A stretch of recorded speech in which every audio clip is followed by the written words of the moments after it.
पंचेंद्रिय जीवों के बारे में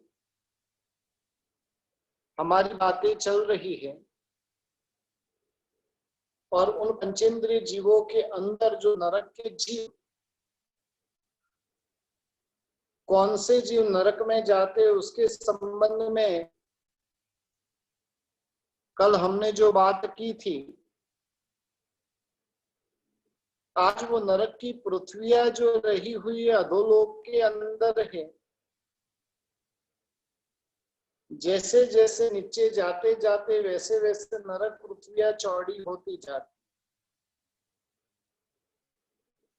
पहली नरक पृथ्वी एक रज्जु की, दूसरी 2, तीसरी 3, वैसे 7वीं नरक 7 रज्जु प्रमाण है। पहली नरक का जो पूरा का पूरा भाग है वो त्रस नाड़ी के अंदर समाविष्ट हो जाता है। बाकी सब जो नरक है वो त्रस। पहली जो नरक पृथ्वी है जिसका नाम है रत्नप्रभा, रत्नत्रयी की आराधना करते हुए उत्तम आत्माएं जहां पर रही हुई है, और वैसी नरक का नाम है रत्नप्रभा। रत्नप्रभा पृथ्वी 16,000 योजन का एक विभाग जो उसका रहा हुआ है, वो 16 प्रकार के रत्नों से भरा हुआ है, और इसलिए भी उसका नाम रत्नप्रभा सार्थक है।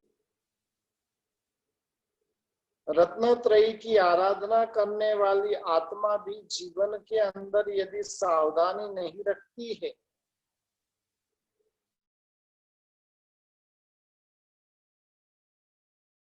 आत्मा का परिणाम नीचे गिरता जाता है, वैसे वैसे वो आत्मा भाव से अधोगति की ओर जाती जाती,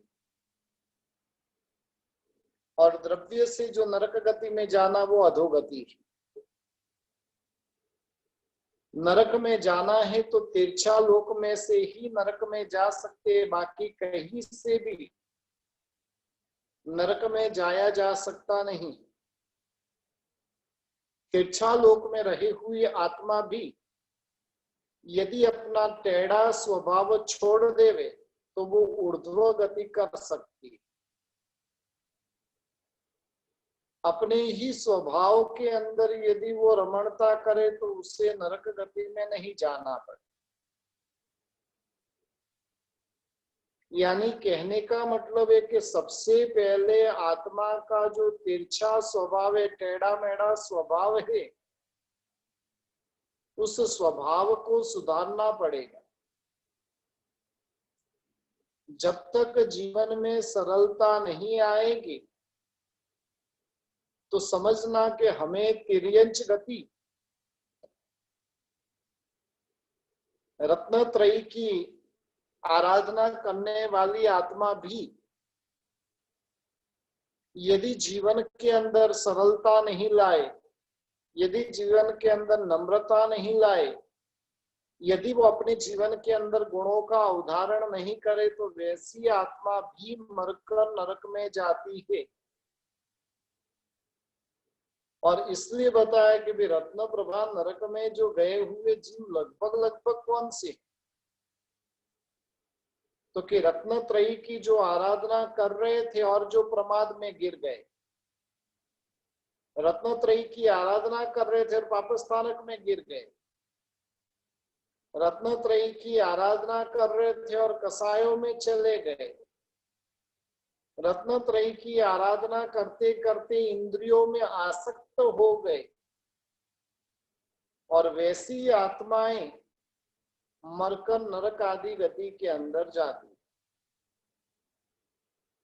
शास्त्रों में बताया ना कि आचार्य कितने नरक में जाएंगे, साधु कितने, साध्वी, श्रावक, श्राविका कितने नरक में जाएंगे।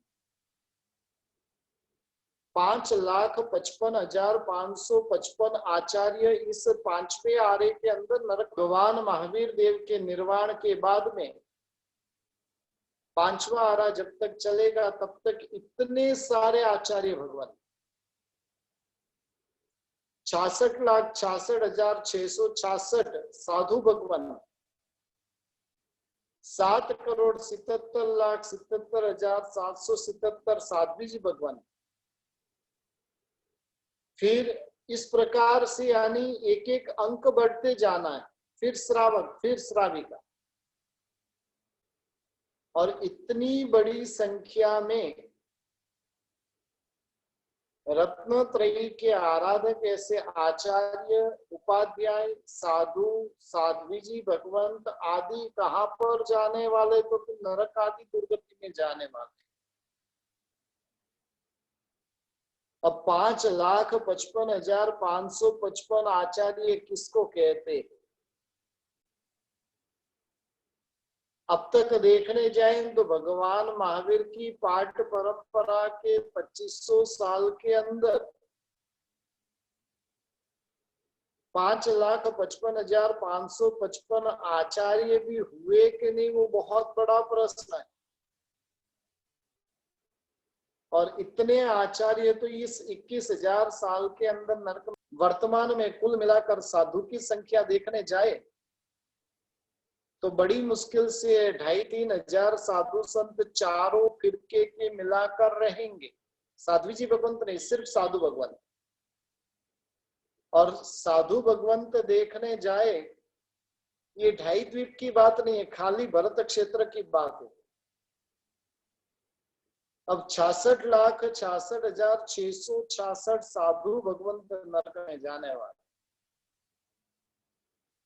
7,77,777, 7,77,77,777 इतने साध्वी जी भगवान। फिर 88,88,88,888 श्रावक और 999 करोड़ 99,99,999 इतनी श्राविकाएं नरक गति में जाने वाली है। अब ये सुनकर भी जिसकी आत्मा जगे नहीं तो उस आत्मा को क्या कहना। कईयों को ये बात हम्बक रखती है कि क्या इतने सारे थोड़ी नरक में जाएंगे। यानी कई लोग ऐसी बातें सुनकर वो विचित्र बन जाते हैं, आत्मा को जगा देते हैं कि इतनी इतनी आत्माएं नरक में जाने वाली है तो मुझे नहीं जाना है, मुझे नहीं जाना, इसलिए पूर्ण रूप से मुझे सावधानी रखना है। कहने का मतलब है मानव के भाव में जो अपना टेढ़ा स्वभाव छोड़ता ही है तो उसे नरक गति जाना पड़ता है। आप राजनीति कर लोगों को ठग सकते हो, आप अनीति कर कस्टमर को ठग सकते हो, लेकिन कर्म सत्ता को ठगने का सामर्थ्य तीर्थंकर देवों में भी नहीं रहा। तीर्थंकर देवों को भी कर्म सत्ता कहीं पर भी छोड़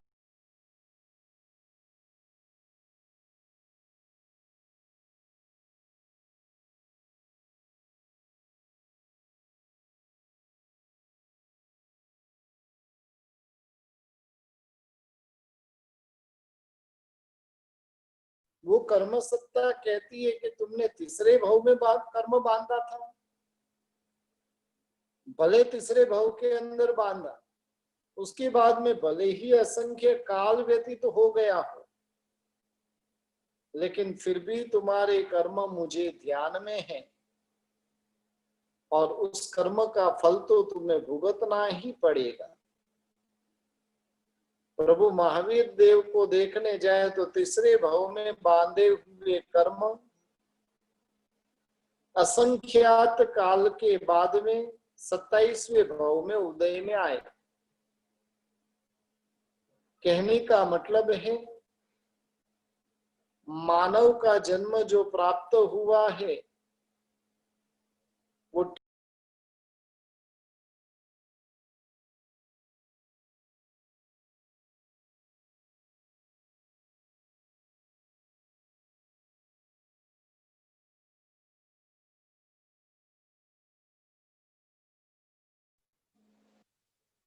आत्मा का स्वभाव जो वक्रता का रहा हुआ है और उस स्वभाव का त्याग करने के लिए ये मानव भाव प्राप्त हुआ। ज्ञानी भगवंतों की दृष्टि में देखने जाए तो ये मनुष्य की गति हमें मात्र और मात्र पंचम गति यानी मोक्ष में जाने के लिए ही प्राप्त हुई। जो मनुष्य तिर्यंच गति को पकड़ता है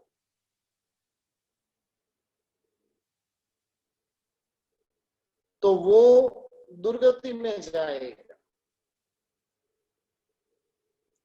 और जो मनुष्य अपने स्वभाव को सरल बना देता है, माया का त्याग कर देता है, अर्थ ध्यान का त्याग करता है, खाने पीने में आसक्त होता नहीं है, और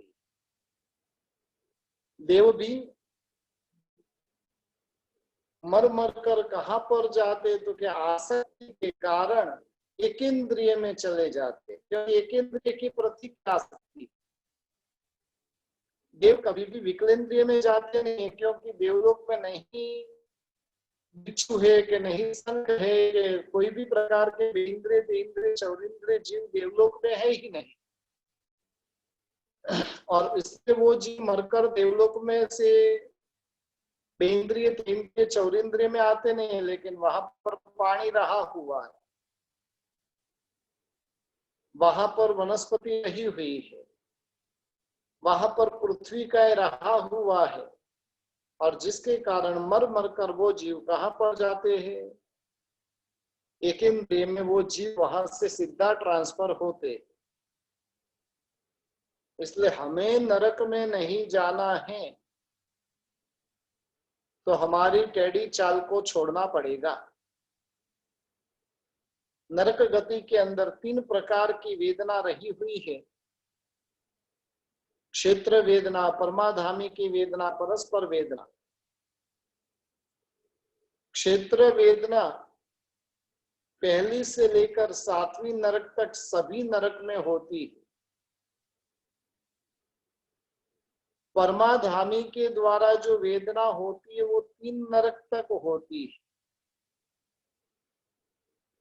और परस्पर की जो वेदना होती है वो वेदना 6 नरक तक होती है। क्षेत्र की वेदना 7 नरक में, परमाधामी की वेदना 3 नरक के अंदर, और जो परस्पर की वेदना है क्षेत्र वेदना जो है वो 10 प्रकार की है।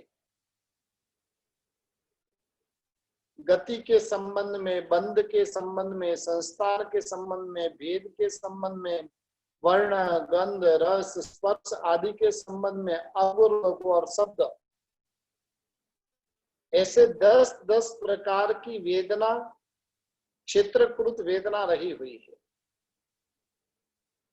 गति जो होती है नरक के अंदर विहायो गति होती है। नरक गति का उदय होता है, सीधा जीव नरक में चला जाता है। उत्पन्न होने के बाद में जो शरीर की रचना करता है उस शरीर की जो चाल होती है वो टेढ़ी मेढ़ी ही। वहां का जीव चलता है ना तो किसी को पसंद नहीं आता है,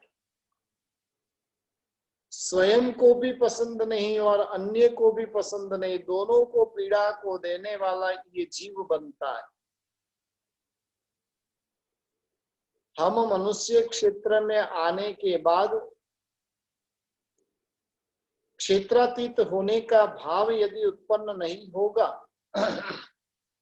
तो टेढ़ी चाल चलनी पड़ेगी। माया कपट आदि करेंगे तो अशुभ कर्म का बंधन होगा। इसलिए नरक गति के जीवों की जो चाल है वो बहुत भयंकर रही। दूसरे नंबर में वहां पर बंध होता है वो वैक्रिय शरीर का बंध रहा। जैसे घास होता है वहां पर नीचे पानी और मिट्टी दोनों होने से निगोद की उत्पत्ति होती है, और उसके ऊपर चलने से अनुबंध जो कर्मों का होता है वो भयंकर होता है। अनर्थ दंड का भयंकर पाप कर्म का बंध होता है। उनके सामने देखने जाए मुनि भगवंत जो होते, या समिति का जो पालन करते, शुभ भावों के अंदर रमणता करते हैं, देवलोक में चले जाए तो भी जमीन से 4 अंगुल ऊपर चलते। परमात्मा की इतनी सुंदर जीव दया का पालन किया था, इसलिए जमीन के ऊपर भी वो जीव चलते नहीं। सुवर्ण जैसे मखमल के कमल के ऊपर चलना होता है। नरक के अंदर जैसा वो गति का बंध है, और वो बंद होने के कारण उधर वैग्रे शरीर बहुत ही अशुभ, भयंकर भयंकर पीड़ा उस शरीर के द्वारा वो जीव प्राप्त करते रहे। कई बार तो पूर्व के राग के कारण देवलोक में गया हुआ जीव भी नरक के जीव को बचाने के लिए जाता है। जैसे सीतेंद्र गए थे लक्ष्मण को बचाने के लिए, लेकिन जैसे जैसे वो उनको बचाने का प्रयास करते, वैसे वैसे उनकी वेदना और भयंकर होती जाती। बलराम थे तो वो श्री कृष्ण को बचाने के लिए गए थे। कहने का मतलब है वहां का शरीर का बंध इतना भयंकर है कि जिस कारण से जीव वहां पर सतत पीड़ा ही प्राप्त करता है। देवलोक के जीवों ने बंध अच्छा किया है तो वहां पर सुख मिलता है, यहाँ पर खराब बंध किया है इसलिए दुख ही दुख मिलता है। उन जीवों का जो आकार होता है वो भी बहुत भयंकर, इतना विचित्र आकार उनका होता है। सामान्यतया शास्त्रों में बताया, नरक का जो संस्थान होता है वो हुंडक संस्थान होता है।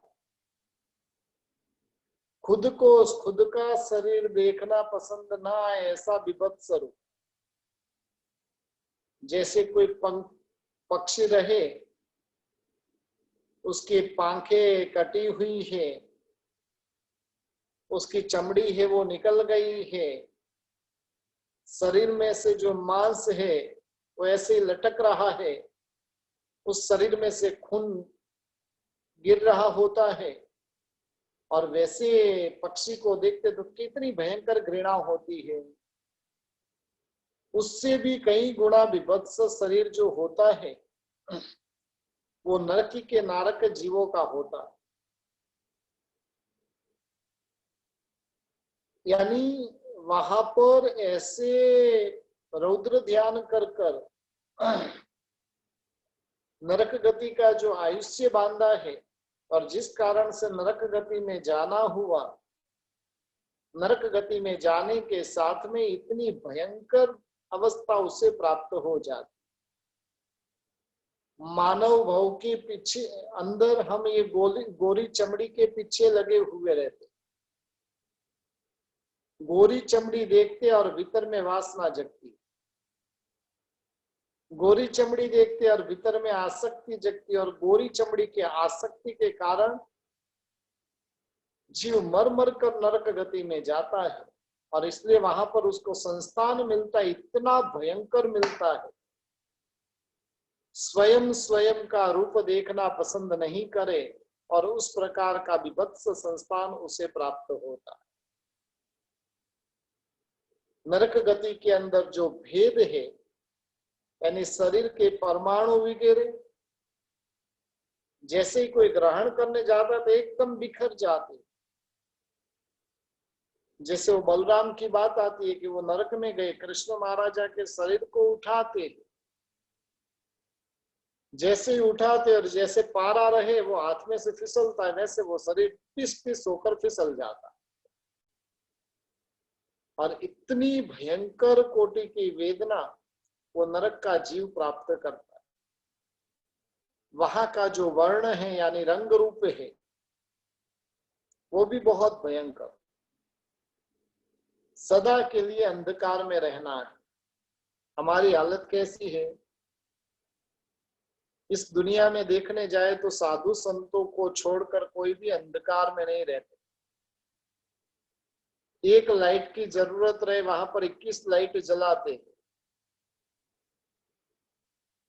और इस प्रकार से यहाँ पर जो अंधकार पसंद नहीं है, लाइट का इतना दुरुपयोग, इतनी बड़ी बड़ी लाइटें, और जिस कारण से जीव क्या होता है, इतने भारी मात्रा में उसने कर्म का बंधन किया कि वहां पर सदा के लिए अंधकार प्राप्त होता है। कई लोगों को तो मामूली अंधेरा होता है तो डर लगता है, बाथरूम में भी जाते, अपने घर के अंदर ही बाथरूम रहा हुआ, अब वहां पर लाइट की कहाँ जरूरत है।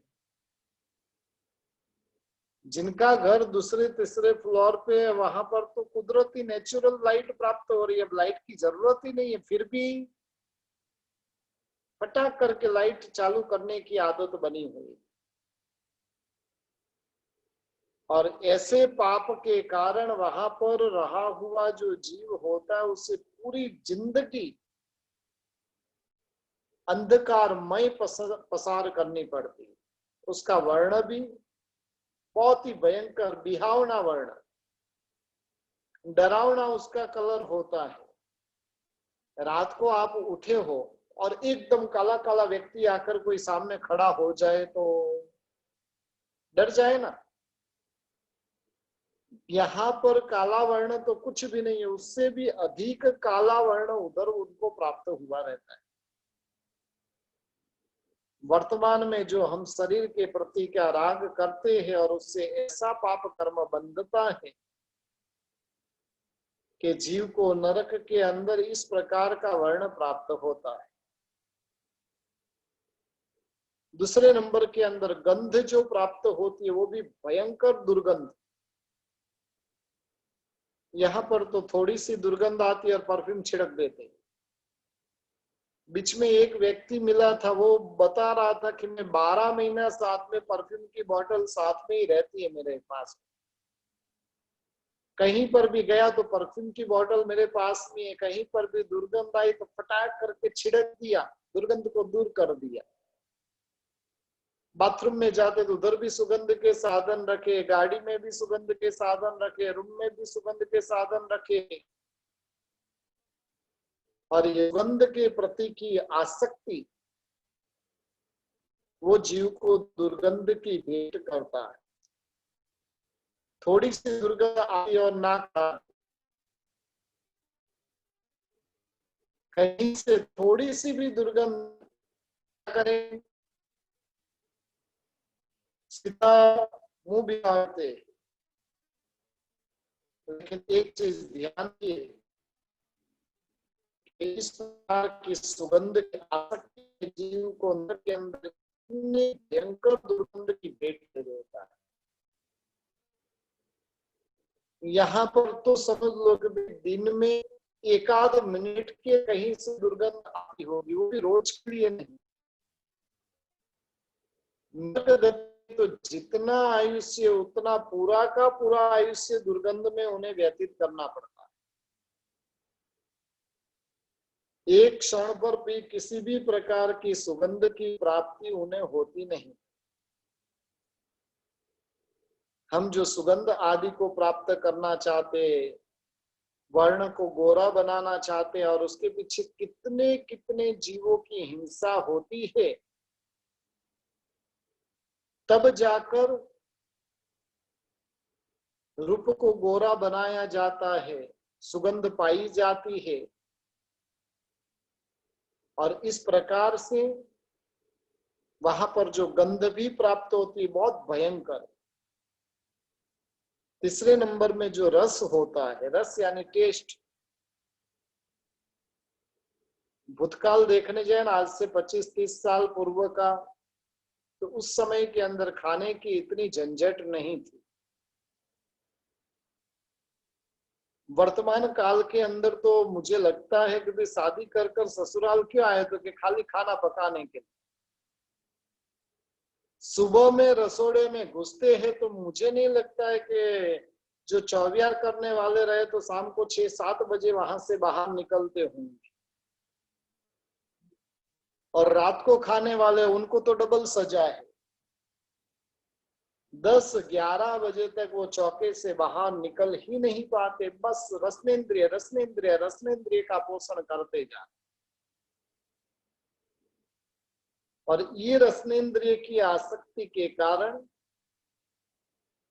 नरक गति के अंदर कड़वा जो नीम होता है और उस नीम से भी अधिक कड़वा रस उधर प्राप्त होता है।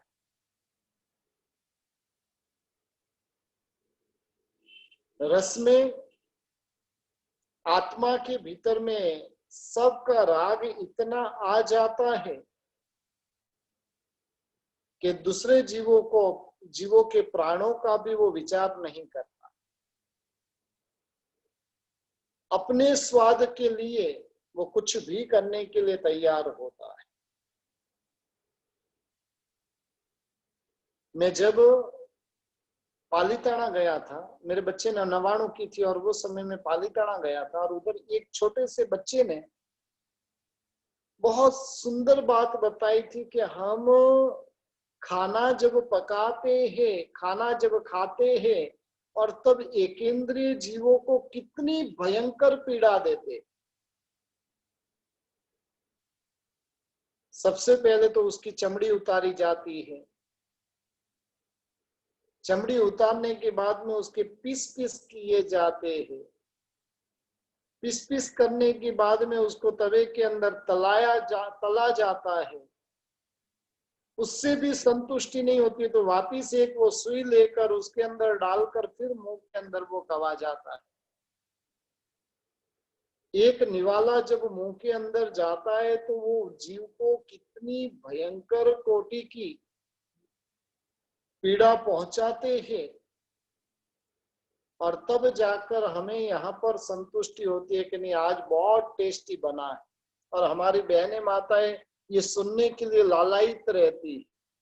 कभी भी अपेक्षा मत रखो कि आपको कोई कहे खाना बहुत अच्छा बना है, वो तो बोल देगा, लेकिन बेचारे के लिए नरक गति का निर्माण किए बिना आप नहीं रहोगे।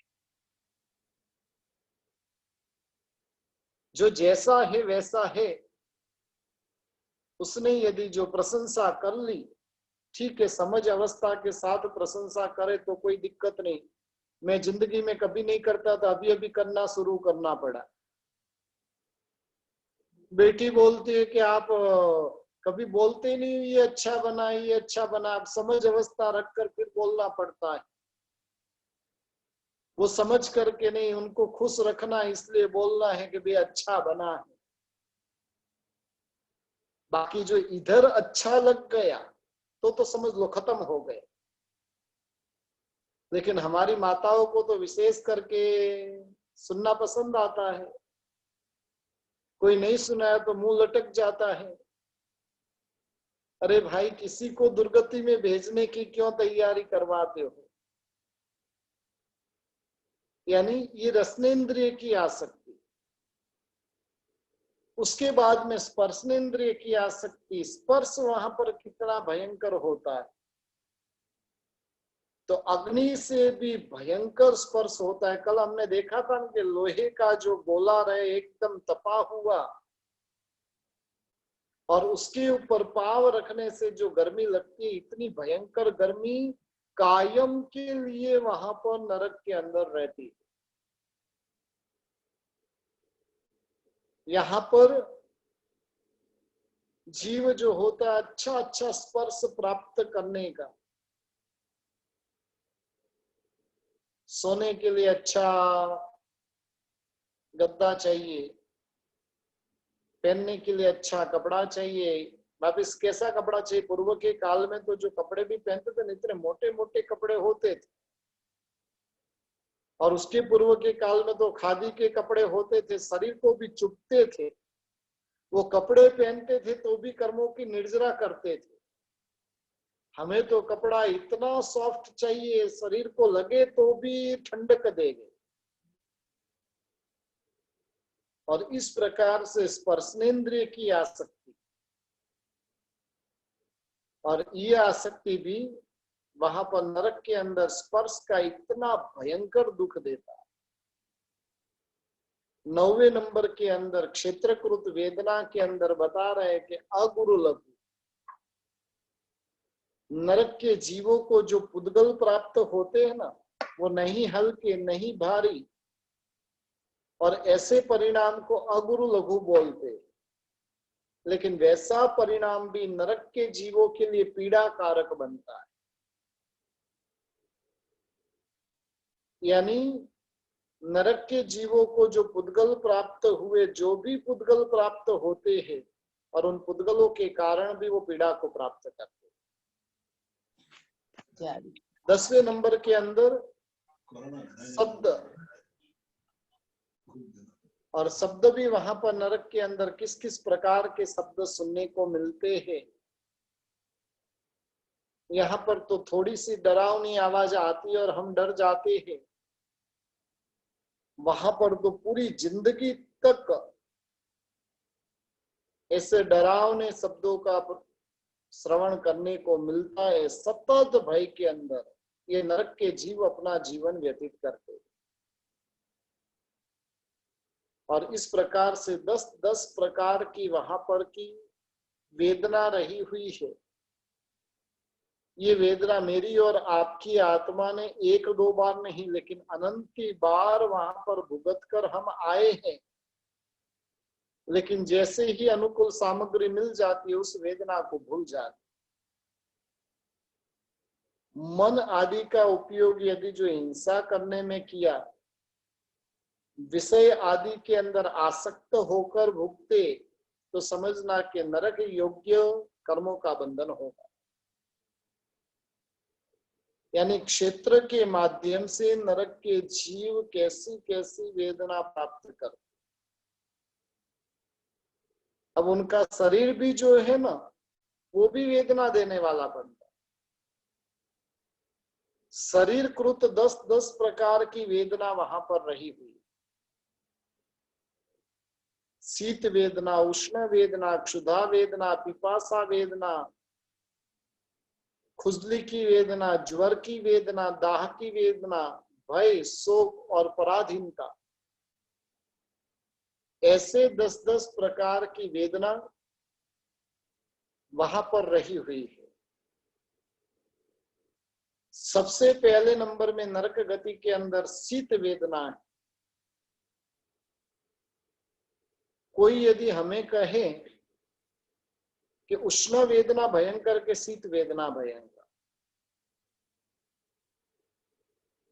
लगभग लोगों का जवाब रहेगा कि उष्ण वेदना भयंकर। मेरा दूसरा प्रश्न है कि ठंडी में ठंड के कारण लोग ज्यादा मरते कि गर्मी में ठंडी के कारण लोग ज्यादा?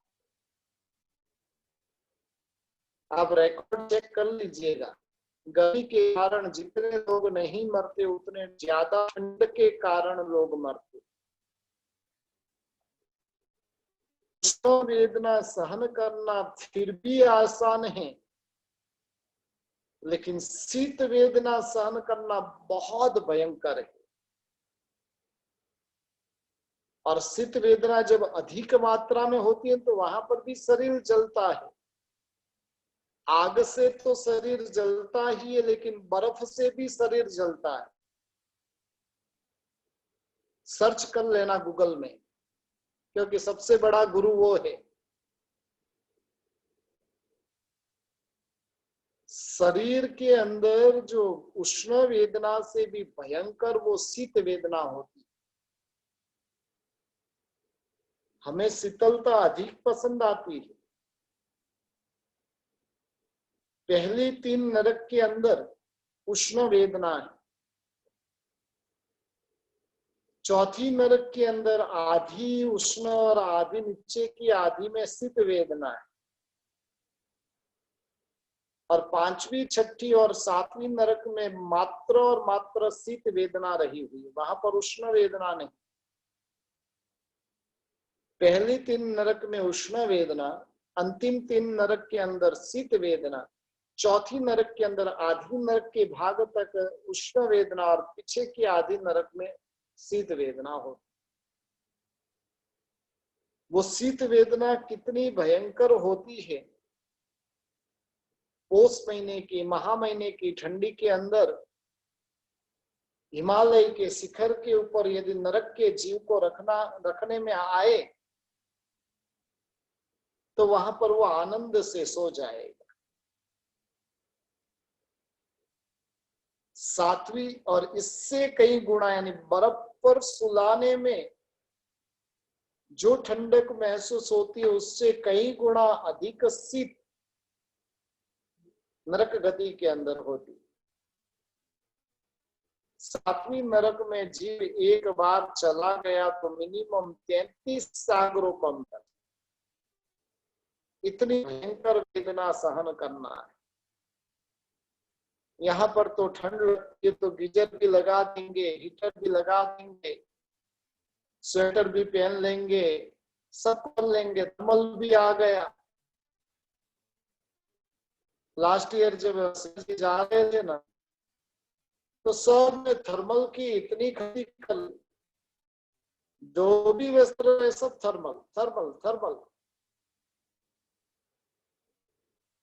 और यहाँ तो ठंड से बचने का उपाय फिर भी हम ढूंढ लेते। नरक में आपको कौन थर्मल बना कर देगा? कोई भी कंपनी वहां पर नहीं है। यानी कहने का मतलब है 33 सागरों पम तक इतनी भयंकर वेदना वहां पर भुगतनी पड़े। जगत के तमाम जीव मरुदेवी माता जैसी आत्मा को बाध करे तो बाकी सभी जीव सातों सात नरक में अनंती बार जाकर आए। यहाँ पर जो शीतलता को जो हम प्राप्त करते हैं, ठंडी का सुख अनुभव करते हैं, उसकी अनुमोदना करते और उससे इतने तीक्ष्ण कर्म का बंधन होता है कि जीव को वहां पर जाकर इस प्रकार से शीत वेदना सहन करनी है। मिथ्यात्व की हाजिरी नरक में पहुंचाती है।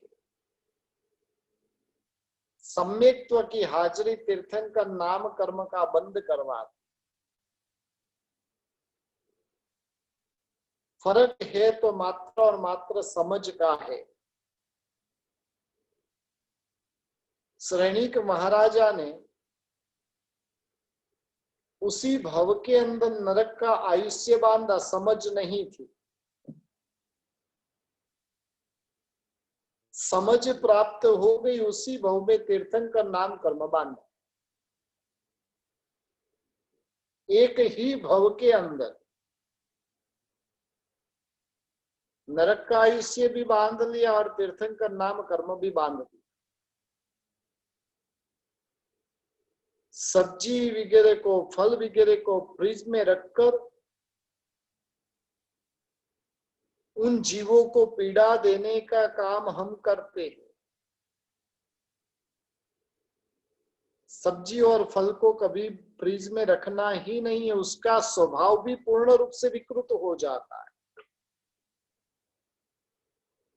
अब देखिए, बाहर रखा हुआ फल खाइए और फ्रिज में रखा हुआ फल खाइए, दोनों में आपको टेस्ट में परिवर्तन 100% दिखेगा। और जैसे ही वो फल को फ्रिज में रखते हैं, उस सब्जी को फ्रिज में रखते हैं, उन जीवों को कितनी भयंकर पीड़ा होती होगी, हमें कभी विचार भी आता नहीं कि मैं फ्रिज में ये सब्जी रख रहा हूं तो वो सब्जी को कभी हमने सब्जी का विचार भी किया? उस जीव को ठंड लगेगी, क्या होगा, कैसे वो ठंड में रहेंगे। हमें ऐसे टेम्परेचर के अंदर यदि 1-2 दिन रख दिया जाए तो इधर गुल्फी जाम हो जाएगी पूरी। सीधा दूसरे दिन डॉक्टर के पास में भागना पड़ेगा। उन एकेंद्रिय जीवों का क्या होता होगा। जैसे ही एकेंद्रिय जीव की तो परिस्थिति ऐसी होती है कि वातावरण के अंदर कुछ फर्क होता है और वो मृत्यु को प्राप्त कर देता। लेकिन हमें हमारे सुख का विचार है, उनका कभी विचार भी नहीं आता है। इस प्रकार से शीत वेदना। दूसरे नंबर के अंदर उष्ण वेदना नरक के अंदर रही हुई है। 1 जेठ महीने की गर्मी रहे, मध्याह्न का काल रहे और वहां पर जिसको पित्त का प्रकोप है वैसी आत्मा को रखने में आए, वो जो वेदना भुगतती है उससे अनेक गुणी उसमें वेदना नरक के अंदर होती। नरक के जीव को यहाँ की आग में भी रखने में आए ना, तो भी उसको चंदन का लेप किया और जो शीतलता का अनुभव हो, ऐसी अनुभूति उसको होती। यानी इतनी भयंकर गर्मी नरक के अंदर होती। कोई देव मेरू पर्वत को बर्फ का बनाकर नरक में लेकर जाए, वहां पर पहुंचे तो समझ लो कि पहुंचने के साथ में ही वो बर्फ जो है एक क्षण भर में तो पानी पानी हो जाए। इतनी भयंकर गर्मी। और हम गर्मी से सतत भयभीत होते, गर्मी से सतत बचने का प्रयत्न करते, इसलिए तो फिर भी बेंगलोर वालों का कुछ पुण्य है कि उपाश्रयों में, मंदिरों में अभी तक पंखा और एसी का प्रवेश हुआ नहीं है। मैं आगरा साइड में गया था और वहां पर तो देखा तो मंदिर के गभारे के अंदर भी दोनों साइड में पंखे लगे हुए। रंग मंडप की बात नहीं कर रहा हूं, गभारे की। मंदिर के गभारे के अंदर भी पंखे लगाने में आए हैं। ये सब उष्ण वेदना से बचने के लिए हम प्रयास करते। पापी आत्माएं जो होती है वो तीर्थ स्थान में जाने के बाद भी पाप नहीं छोड़ती। तीर्थ स्थान में जाने के बाद में भी एसी वगैरह के पाप छूटने चाहिए, लेकिन छूटते ही नहीं। यानी ये सारी की सारी जो गड़बड़ी हम करते हैं और जिसके कारण नरक में जाना पड़ता और इतनी भयंकर उष्ण वेदना सहन करनी पड़ती। तीसरे नंबर के अंदर क्षुधा वेदना है। क्षुधा यानी भूख। नरक के जीवों को क्षुधा इतनी भयंकर रहती है कि दुनिया में रहे हुए तमाम प्रकार के साग भाजी आदि वो खा ले वे, जितना भी घी है वो सब पी जाए, लेकिन फिर भी उनकी क्षुधा की पूर्ति कभी नहीं होगी। जैसे हमें कितना भी धन देने में आए तो इच्छा की पूर्ति होगी, कितना भी मिल जाए, हमें जैसे इच्छा की पूर्ति नहीं होती है धन से, उसी प्रकार से नरक के जीवों को क्षुधा से तृप्त नहीं होती। उसके बाद में पिपासा वेदना, प्यास की भी वेदना बहुत भयंकर। दुनिया के सभी नदियों का जल उनको पिला दिया जाए, लेकिन फिर भी उनकी तृषा छुपती नहीं। जैसे समुद्र का पानी पीते हैं और प्यास बढ़ती है, वैसे उनके लिए भी कितना भी पिए लेकिन तृप्त वो जीव होते ही नहीं। पहले नंबर में उसे सुख मानना वो पाप है। कि शरीर की आवश्यकता है, खाना पड़ता है, और खाने को सुख मानना उसको शास्त्रकार भगवंतों ने पाप बताया।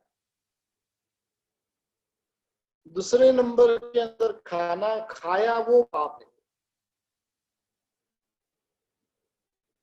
तीसरे नंबर में अनुकूल खाना खाया वो पाप। और चौथे नंबर में खाना खाते खाते आनंद, उसके गुणगान करते करते खाना।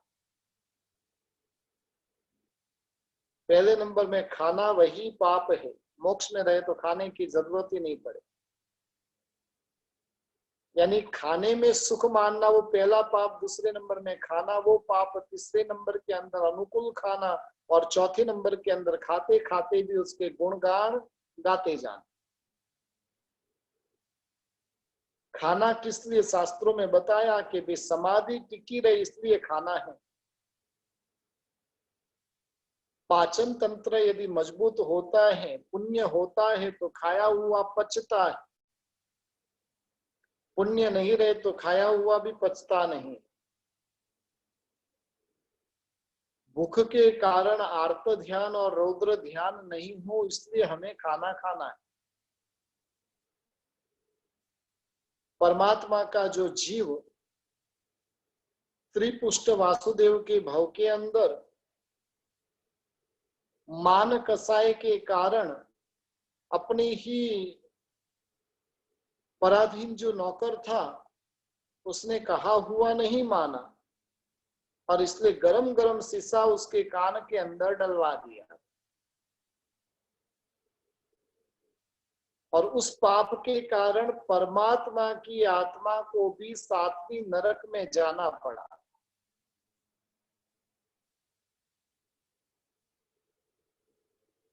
और ऐसे कर्म का उदय वो परमात्मा के भव के अंदर भी हुआ, और परमात्मा के भव में वो कर्म का उदय हुआ जिस कारण से दोनों कानों में क्या किया, खिल्ले डाले गए। कर्म जो करेगा तो कर्म को किसी की शर्म नहीं है, वो कर्म तो भुगतना ही पड़ेगा। पांचवें नंबर के अंदर खुजली की वेदना, नाखून से खुजले, छुरी से खुजले और संतोष नहीं हो, इतनी भयंकर खुजली की वेदना नरक के जीवों को होती। सातवें छठे नरक के अंदर ज्वर की वेदना, सतत बेचैन रहते, शरीर के अंदर निरंतर बुखार चलता रहता है। अभी तो थोड़ा सा बुखार आया नहीं कि सीधा कोरोना दिमाग को अटैक करता है। नॉर्मल बुखार है लेकिन पहला विचार ये आता है बुखार कोरोना। बुखार का नाम सुना नहीं कि कोरोना नजर के समक्ष आता है, और ऐसा बुखार तो नरक के अंदर कायम के लिए चलता ही रहता है। सातवें नंबर के अंदर दाह वेदना, शरीर के अंदर इतनी भयंकर अग्नि जलती है, इतना भयंकर शरीर भीतर से जलता रहता है। चंदन का लेप करो कि जितनी भी औषधि है सबका लेप कर दो, लेकिन फिर भी वो दाह वेदना कम होती ही नहीं। आठवें नंबर में भय की वेदना, यहाँ पर हमें जो भय है वो सामान्य है, लेकिन वो भय करते करते करते करते इतना मल्टीप्लाई हो गया कि यहां से असंख्य गुणा अधिक भय नरक के अंदर होता है। समग्र वातावरण अंधकारमय, दृश्य सब इतने भयंकर, परमाधानी से जो वेदना होने वाली है वो भी सतत अवधि ज्ञान, विभंग ज्ञान है और दिखती रहती है। यदि हमें पता चल जाए कि भी 4 दिन के बाद में मैं बीमार होने वाला हूं तो क्या करो, निश्चिंत हो जाए कि टेंशन में आ जाए। भविष्य का यदि हमें ज्ञान हो जाए कि भी कल हमारे साथ में क्या होने वाला है और वो पता चल जाए तो निश्चिंत हो जाए कि टेंशन में कल जाने वाला हूं तो आज पूरी की पूरी संपत्ति का दान करके ही जाएंगे ना। नहीं, अब तो कल जाने वाला हूं, जितना हो उतना धर्मादा कर लेवे, जितना हो उतना सुकृत कर लेवे। के विपरीत नरक के जीव जो होते हैं उनको प्रतिपल सब कुछ पता है क्या होने वाला है, क्योंकि विभंग ज्ञान है। परमाधामी देव वेदना देने वाला है, उनको पता है। बाजू में रह हुआ जीव उनको तलवार से काटने वाला है, वो उनको पता है, और पता होने के कारण वो वेदना उनकी और प्रबल हो जाती, और प्रबल हो जाती। एक चीज ध्यान रखिए कि बीमारी तो इतनी जल्दी नहीं मारती है, लेकिन बीमारी का भय है वो जल्दी मारती। 9वें नंबर के अंदर शोक वेदना है, भयंकर शोक वहां पर चलता रहता है, रोना धोना, बस पूरी जिंदगी इसी प्रकार से उन जीवों की व्यतीत तो होती रहती। 10वें नंबर के अंदर पराधीनता वेदना, पहली से तीसरी नरक में परमाधामी कुरुत वेदना, 15 प्रकार के परमाधामी और वो वेदना पहुंचाते हैं। 15 के 15 परमाधामी, वहां पर एक भी जीव की स्वतंत्रता नहीं है, सब हर कोई पराधीन है। मानव भाव के अंदर किसी को पराधीनता पसंद नहीं है, लेकिन नरक में तो पराधीन ही बनकर रहना है। अपने यहाँ पर स्वतंत्र होने की बात चलती है, सबको स्वतंत्रता चाहिए। पत्नी अधीन रहती है तो पति का अहंकार पोषण होता है, पत्नी सामने बोलती है तो भी नहीं चलता है, नौकर सेठ के सामने होता है तो नहीं चलता। ये सब क्यों? मान कसाई के कारण। जहां पर भी देखो उधर मान कसाई को पोषण की बात है। धर्म स्थानकों के अंदर भी यही हाल है, लेकिन अहंकार जो है वो हर एक जगह पर आता है। यानी कहने का मतलब है कि यहाँ पर जैसे कोई नौकर होता है और उसकी पराधीनता होती है, कोई अपंग होता है और उसकी पराधीनता होती है, और ऐसी पराधीनता यहाँ पर तो हमने अनंती बार सहन की, लेकिन यहाँ की पराधीनता तो कुछ भी नहीं है। नरक के अंदर जो पराधीनता होती है, इससे अनंत गुणा अधिक पराधीनता होती है। और इस प्रकार से नरक के जीव